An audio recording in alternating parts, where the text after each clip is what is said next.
Hello students, question number 15. It says for a particle moving in xy plane जिसके coordinates बताए गए x change करता है a sin omega t से y change करता है a1 minus cos omega t से जहाँ पर a omega constants हैं.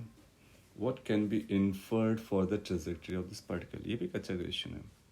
अपने को ये बताना है कि ट्रेजेक्ट्री पैराबोलिक होगी, एलिप्टिकल होगी, या फिर ट्रेजेक्ट्री इस तरह से होगा कि distance moved by the particle time के डायरेक्टली प्रोपोर्शनल रहने वाला है, या फिर ट्रेजेक्ट्री कुछ इस तरह से होगी जो पार्टिकल इक्वी डिस्टेंट होगा from the origin for all the times. So basically trajectory equations बनाना पहला टारगेट होगा. So x is a sine omega t, y is a minus a cos omega T.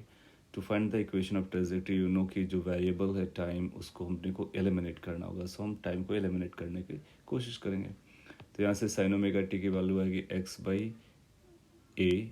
यहाँ से कॉस ओमेगा टी कैलकुलेट करेंगे तो cos omega t की value आ जाएगी y a minus y by ए.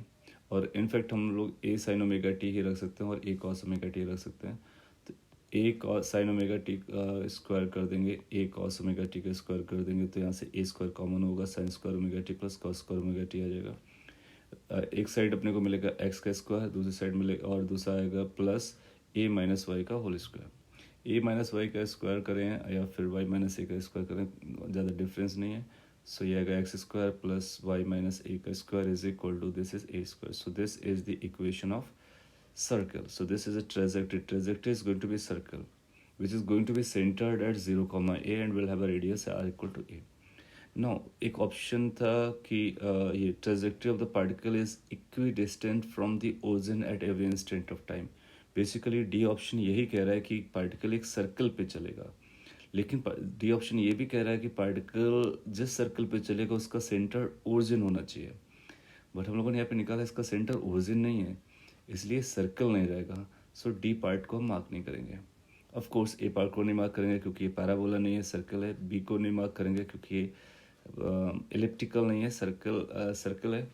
इसका मतलब ए करेक्ट आंसर नहीं है, बी नहीं है, डी नहीं है.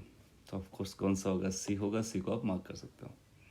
But if you want to know कि whether c is the correct response तो अपने को distance moved by the particle calculate करनी होगी and then need to see कि क्या वो टाइम के डायरेक्टली प्रोपोर्शनल आता है. So I have done over here.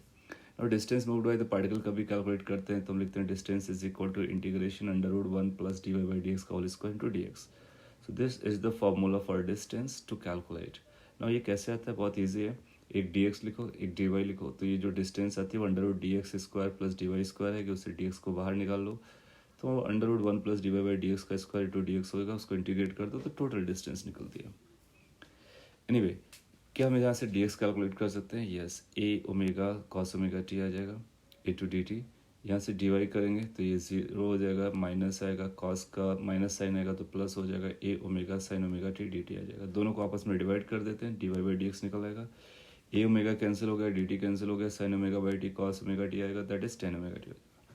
So s का जो एक्सप्रेशन आएगा integration under root 1 plus d y by d x का square that means tan square omega t into dx. dx is a omega cos omega t into dt. Now इसको अब simplify करोगे 1 plus ten square omega t sec square omega t under root remove कर देंगे तो ये बनेगा a omega integration sec omega t into cos omega t into d T.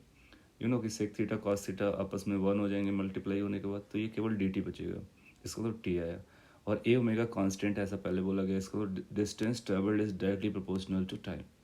Hence you will say C option is perfectly correct और C को mark कर देंगे. That's how we got our answer. Thank you.